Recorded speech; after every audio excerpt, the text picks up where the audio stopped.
আপনারা দেখছেন আপনাদের প্রিয় চ্যানেল রোজ বাংলা। দেখে নেব আজকের এই মুহূর্তের এক্সক্লুসিভ কয়েকটি অত্যন্ত গুরুত্বপূর্ণ খবর। বারবার দুর্ঘটনার কবলে শুভেন্দু অধিকারীর কনভয়, চক্রান্ত ষড়যন্ত্রের কথা জানাচ্ছে বিজেপি। এবার আদালতে বিজেপি কেন পড়ছে বারে বারে শুভেন্দু অধিকারীর কনভয় দুর্ঘটনায় ষড়যন্ত্রের আভাস। হেফাজতের মেয়াদ শেষে আজ আদালতে তোলা হচ্ছে অনুব্রত মণ্ডলকে। অপরদিকে অনুব্রত মণ্ডলকে জামিন না দিলে বিচারককে গাঁজা কেসে ফাঁসিয়ে দেওয়া হবে, এমনই বিস্ফোরক চিঠি পৌঁছে গেল বিচারকের কাছে। অপরদিকে দিল্লির মুখ্যমন্ত্রী অরবিন্দ কেজরিওয়ালকে মুখ্যমন্ত্রী পদ থেকে সরিয়ে বিজেপি ক্ষমতায় আসতে আপ বিধায়কদের 5 কোটি টাকা করে দিয়ে কিনে নিতে চাইছে, অভিযোগ নস্যাৎ। অপরদিকে পদ্ম শিবিরের রাজ্য সরকারি কর্মচারীদের জন্য বড় ঘোষণা মুখ্যমন্ত্রীর। পুজোয় ছুটি টানা 10 দিন, ডিএ কি মিলবে? বকেয়া ডিএ কি মিলবে রাজ্য সরকারি কর্মচারীদের? সে নিয়েও গুরুত্বপূর্ণ আপডেট বিস্তারিত জানাচ্ছি। কেমন থাকবে রাজ্যের আবহাওয়া, উত্তরবঙ্গ থেকে শুরু করে দক্ষিণবঙ্গে বিস্তারিত জানাবো। ভারী বৃষ্টিপাত বিভিন্ন জেলায়। এবার কৃষকদের সঙ্গে কুকুরের তুলনা করল কেন্দ্রীয় মন্ত্রী অজয় মিশ্র টেনি, বিতর্ক তুঙ্গে, দেশ জুড়ে বিতর্ক। অপরদিকে মুসলিম মন্ত্রীকে নিয়ে মন্দিরের অগ্নিগর্ভে পুজো, বিহারের মুখ্যমন্ত্রী নীতিশ কুমারের। ক্ষমা চাইতে হবে মুখ্যমন্ত্রীকে, দাবি ক্ষুব্ধ বিজেপির। বিস্তারিত প্রত্যেকটি আপডেট থাকছে। অপরদিকে দুয়ারে রেশন প্রকল্প নিয়ে রেশনে দেওয়া হচ্ছে 5,000 টাকা করে। কারা পাবেন এই টাকা? সমস্ত আপডেট জানতে জুড়ে থাকুন শেষ পর্যন্ত। এবার বিস্ফোরক অভিযোগ, দিল্লির অরবিন্দ কেজরিওয়ালের আপ বিধায়কদের 5 কোটি টাকা করে দিতে চাইছে বিজেপি। 5 কোটি টাকার বিনিময়ে অরবিন্দ কেজরিওয়ালের বিধায়কদের কিনে নিতে চাইছে বিজেপি। সরিয়ে দিতে চাইছে দিল্লির মুখ্যমন্ত্রী অরবিন্দ কেজরিওয়ালকে ক্ষমতা থেকে, দখল নিতে চাইছে বিজেপি। অন্যদিকে অভিযোগ নস্যাৎ পদ্ম শিবিরের। দিল্লিতে আম আদমি পার্টি এবং বিজেপির তরজা জমে উঠেছে চরমে। মঙ্গলবার ফের একবার আপ অভিযোগ করেছে বিধায়কদের 5 কোটি টাকা করে দিয়ে নিজেদের শিবিরে নিয়ে অরবিন্দ কেজরিওয়ালের সরকারকে, দিল্লির অরবিন্দ কেজরিওয়ালের সরকারকে ফেলে দিতে চাইছে বিজেপি। দিল্লির উপমুখ্যমন্ত্রী মনীষ সিসোদিয়া এর আগে অভিযোগ করেছিলেন তাকে বিজেপিতে যোগ দিতে SMS এসেছে তার মোবাইলে। আপের তরফে এদিন বলা হয় শিগগির এ ব্যাপারে বড়সড় রহস্য খোলসা করা হবে। আপ নেতা সৌরভ ভরদ্বাজ বললেন, আমাদের বিধায়কদের 5 কোটি টাকা করে অফার করা হয়েছে। একটি ভিডিও তুলে ধরে বিজেপির বিরুদ্ধে বিস্ফোরক অভিযোগ করলেন তিনি। যদিও সেই ভিডিওর সত্যতা যাচাই করা হয়নি। ভরদ্বাজ এদিন বলেছেন, যে মুহূর্তে ভোটাররা অন্য কোনো পার্টিকে বেছে নেয় তখন থেকেই তাকে বিদায় করার ষড়যন্ত্র করে বিজেপি। এই প্ল্যানকে বলা হয় বিজেপির তরফ থেকে লোটাস অপারেশন। মধ্যপ্রদেশ, কর্ণাটক, মহারাষ্ট্রে আমরা তা দেখতে পেয়েছি, বিধায়কদের টাকা দিয়ে কিনে নিয়েছে বিজেপি। আপ নেতা আরও বলেন, বিজেপি বলছে, মনীষজি আপনি বিজেপিতে চলে আসুন, আপনাকে মুখ্যমন্ত্রী বানিয়ে দেব দিল্লির। ওরা কেজরিওয়াল সরকারকে ফেলে দিতে চাইছে। বিজেপির তরফে মনীষ সিসোদিয়ার এই দাবি উড়িয়ে দেওয়া হয়েছে। গেরুয়া শিবিরের দাবি, তার বিরুদ্ধে ওঠা দুর্নীতির অভিযোগের থেকে নজর সরাতে এই সমস্ত বলছেন দিল্লির উপমুখ্যমন্ত্রী মনীষ সিসোদিয়া। রাজ্যের বিরোধী দলনেতা শুভেন্দু অধিকারীর কনভয় বারবার পড়ছে দুর্ঘটনার কবলে। বারবার দুর্ঘটনার কবলে শুভেন্দুর কনভয়। আদালতে যাচ্ছে এবার বিজেপি। বড়সড় ষড়যন্ত্র কি এর পিছনে রয়েছে? চলুন বিস্তারিত জানবো। ফের দুর্ঘটনার কবলে শুভেন্দু অধিকারীর কনভয়। সূত্রের খবর, তদন্তের দাবিতে আদালতের দ্বারস্থ হচ্ছে বিজেপি। সোমবার বিকেল 5:30 নাগাদ পূর্ব মেদিনীপুর থেকে কলকাতা আসার পথে মারিজদা থানা এলাকায় 116B জাতীয় সড়কে কনভয়ে থাকা একেবারে পেছনের গাড়ির সঙ্গে একটি ট্রাকের ধাক্কা হয়। যদিও সুস্থ রয়েছেন রাজ্যের বিরোধী দলনেতা শুভেন্দু অধিকারী, তবে শুভেন্দুর কনভয়ে দুর্ঘটনা এই প্রথম নয়, বরং গত কয়েকদিনে একাধিকবার ঘটে গিয়েছে এই দুর্ঘটনা। গত 1.5 মাসে শুভেন্দু অধিকারীর কনভয়ে দুর্ঘটনার কবলে পড়েছে মোট 3 বার। 1 জুলাই দুর্ঘটনা ঘটে এই মারিজদাতেই। 12 জুলাই ফের শুভেন্দুর কনভয়ে দুর্ঘটনার কবলে পড়ে কালিকাপুরে। বিজেপির মতে এই ঘটনার পিছনে রয়েছে কোনো বড় চক্রান্ত, বড় ষড়যন্ত্র। গেরুয়া শিবিরের অভিযোগ, রাজ্যের বিরোধী দলনেতা কখন কোথায় যাবেন পুলিশের নজরে সব থাকার পরেও বারবার দুর্ঘটনার মুখে পড়ছে শুভেন্দু অধিকারীর কনভয়। সূত্রের খবর, গোটা ঘটনার উচ্চ পর্যায়ের তদন্তের দাবি জানিয়ে আদালতের দ্বারস্থ হচ্ছে এবার গেরুয়া শিবির। মুসলিম মন্ত্রীকে নিয়ে মন্দিরের গর্ভগৃহে পুজো, ক্ষমা চাইতে হবে বিহারের মুখ্যমন্ত্রী নীতিশ কুমারকে, দাবি ক্ষুব্ধ বিজেপির।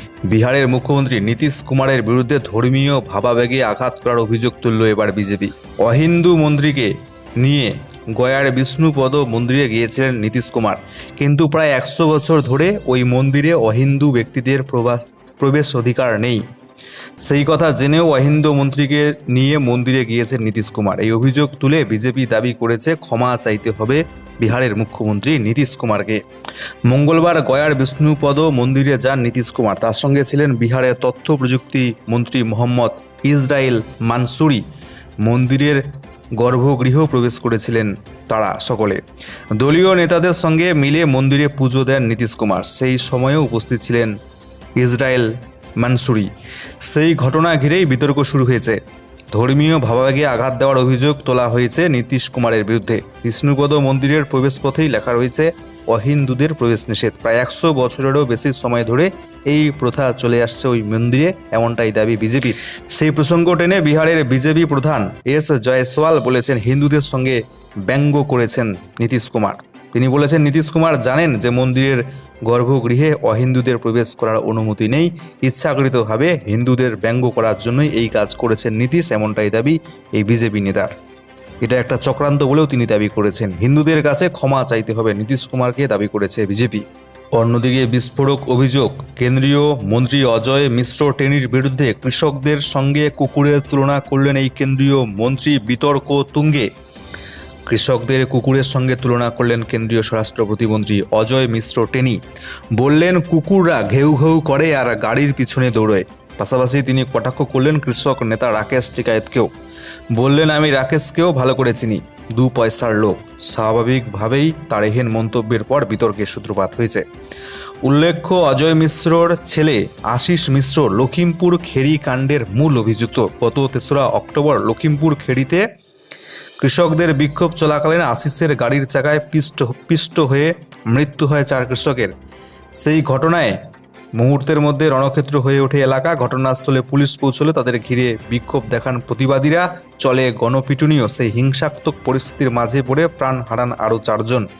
এই ঘটনার মূল অভিযুক্ত কেন্দ্রীয় এই মন্ত্রীর ছেলে আশিস মিশ্র মনু। ওই ঘটনায় পুলিশের দেওয়া চার্জশিটেও মূল অভিযুক্ত হিসেবে দেখানো হয়েছে আশিসকে। এই পরিস্থিতিতে এদিন অজয়কে এমন কটু মন্তব্য করতে দেখা গেল। তবে তাকে পাল্টা দিয়েছেন রাকেশ টিকায়েত। তিনি জানিয়েছেন, আমি মূল্যহীন মানুষ হতে পারি, কিন্তু আমরা লখিমপুর মুক্তি অভিযানের মাধ্যমে টেনির গুন্ডারাজ শেষ করবই। কয়েকদিন আগে দিল্লির যন্তর মন্তরে মহাপঞ্চায়েতের ডাক দিয়েছিলেন কৃষকরা। পাশাপাশি লখিমপুর খেড়িতে 72 ঘন্টা বিক্ষোভ দেখান তারা। দাবি ছিল টেনিকে ইস্তফা দিতে হবে কেন্দ্রীয় মন্ত্রিসভা থেকে। সম্ভবত এই কারণে ক্ষিপ্ত হয়ে এমন মন্তব্য করতে দেখা গেল বিজেপি এই নেতাকে। কুকুরদের সঙ্গে তুলনা করলেন কৃষকদের এই কেন্দ্রীয় মন্ত্রী। ইতিমধ্যে মুখ্যমন্ত্রী ঘোষণা করেছেন, এবার দুর্গাপুজোর জন্য রাজ্যের 43,000 ক্লাবকে দেওয়া হবে 60,000 টাকা করে। কিন্তু রাজ্য সরকারি কর্মচারীদের ডিএ নিয়ে একটি কথাও বলেননি মুখ্যমন্ত্রী মমতা বন্দ্যোপাধ্যায়। তার মাঝে সরকারি কর্মচারীদের জন্য রয়েছে একটা সুখবর। 5 দিন নয়, পুজোয় ছুটি মিলবে 10 দিন। রাজ্য সরকারি কর্মীদের পুজোর উপহার মমতা বন্দ্যোপাধ্যায়ের।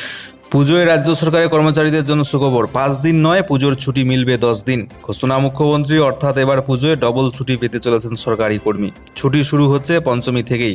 এক ঝলকে দেখে নেব ছুটির তালিকা। 30শে সেপ্টেম্বর দুর্গাপুজোর মহাপঞ্চমী। অন্যান্য বছর পঞ্চমীতে ছুটি থাকে না, এবছর রাজ্য সরকারের তরফে এদিন বাড়তি ছুটি দেওয়া হয়েছে। 1 অক্টোবর শনিবার দুর্গাপুজোর মহাষষ্ঠী, এদিনও ছুটি থাকবে রাজ্য সরকারের সমস্ত দপ্তর।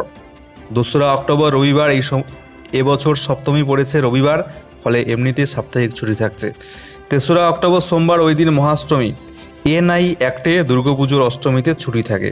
4 অক্টোবর মঙ্গলবার দুর্গাপুজোর মহানবমী, সেদিন প্রতিবারের মতো এবছরও সরকারি কর্মচারীদের যথারীতি ছুটি থাকবে। 5ই অক্টোবর বুধবার, এদিন বিজয়া দশমী, এদিনও ছুটি থাকে। 6 অক্টোবর বৃহস্পতিবার দুর্গাপুজোর একাদশীতে রয়েছে বাড়তি ছুটি এবার। 7ই অক্টোবর শুক্রবার দ্বাদশী, খুলে যেত সরকারি দপ্তর, তবে এবছর ছুটি দিয়েছে রাজ্য সরকার, কারণ এই দিন জেলাগুলোতে দুর্গাপুজোর কার্নিভাল হবে।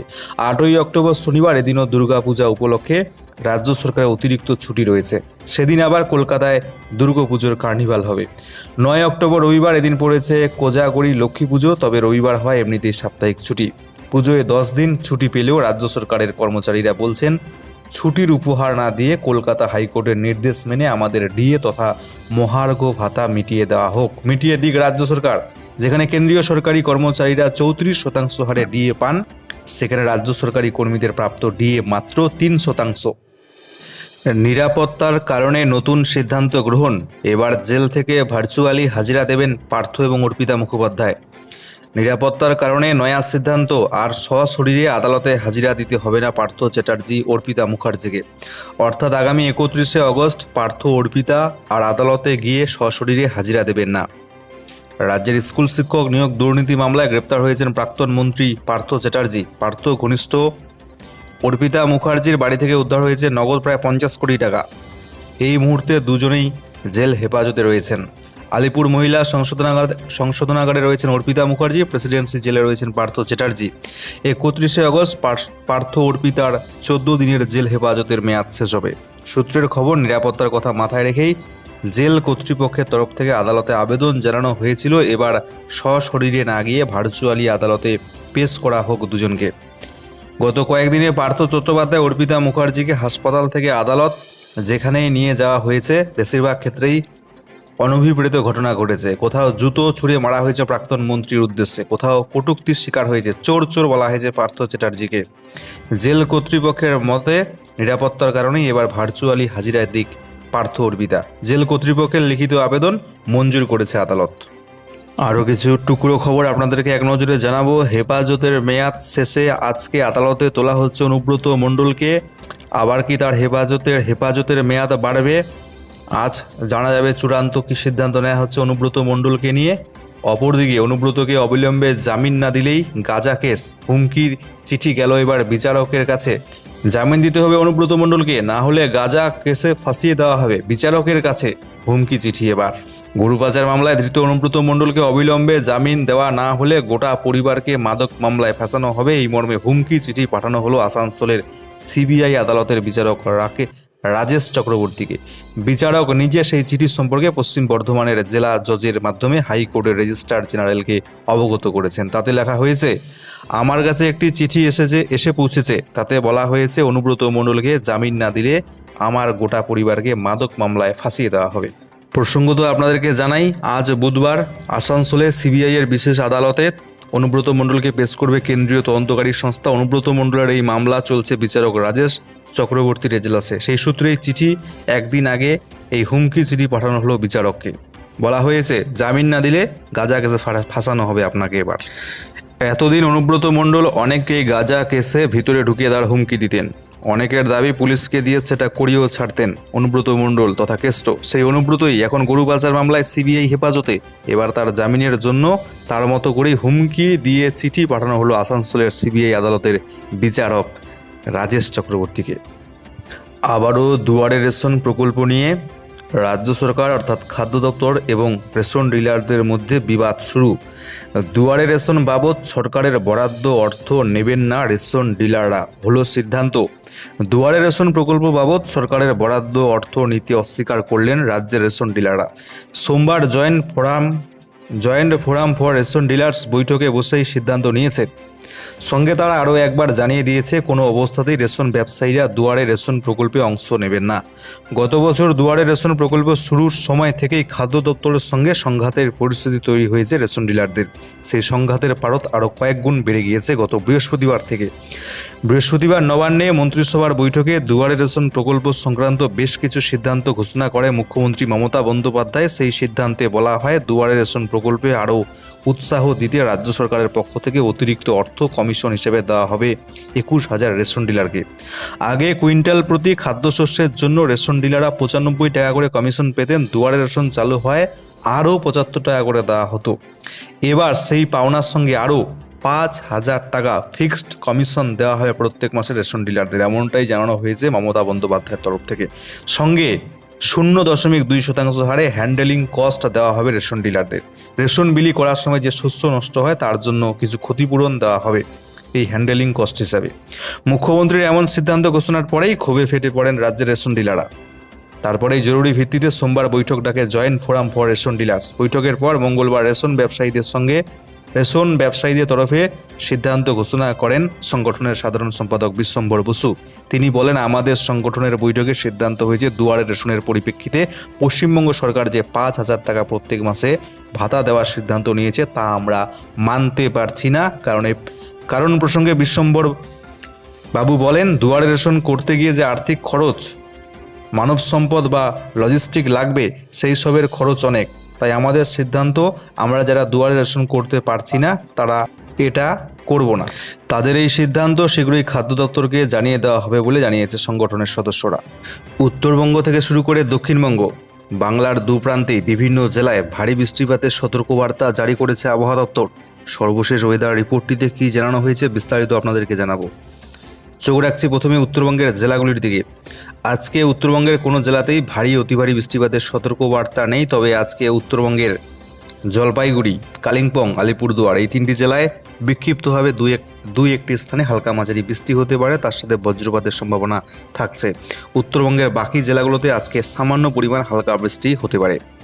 পরবর্তী 24 ঘন্টা অর্থাৎ 25 আগস্ট বৃহস্পতিবার নাগাদ একই ধরনের আবহাওয়া বিরাজ করবে উত্তরবঙ্গের জেলাগুলোতে। তবে আপনাদেরকে জানিয়ে রাখি, 26 আগস্ট শুক্রবার থেকে উত্তরবঙ্গের জলপাইগুড়ি, কালিম্পং, আলিপুরদুয়ার এই তিনটি জেলায় কিন্তু আবারও 7 থেকে 11 সেন্টিমিটার মতো ভারী বৃষ্টিপাত শুরু হতে পারে এবং শনিবারও সেই ভারী বৃষ্টিপাত হতে পারে উত্তরবঙ্গের বিভিন্ন জেলায় জেলায়। অপরদিকে আজ দক্ষিণবঙ্গের তিনটি জেলা পুরুলিয়া, ঝাড়গ্রাম এছাড়াও বাঁকুড়া এই তিনটি জেলায় ভারী বৃষ্টিপাত হতে পারে, বজ্রবিদ্যুতের সম্ভাবনা থাকছে। বাকি জেলাগুলোতে হালকা মাঝারি বৃষ্টি বিক্ষিপ্তভাবে দুই একটি স্থানে হতে পারে বলে জানাচ্ছে আবহাওয়া দপ্তর। পরবর্তী 24 ঘন্টায় ভারী বৃষ্টিপাতের কোনো সতর্কবার্তা দক্ষিণবঙ্গের জেলাগুলোর জন্য নেই, তবে পরবর্তী 24 ঘন্টা বৃহস্পতিবার নাগাদ হালকা থেকে মাঝারি বৃষ্টিপাত বিক্ষিপ্তভাবে দক্ষিণবঙ্গের জেলাগুলি জুড়ে হতে পারে কিছু কিছু জায়গায়।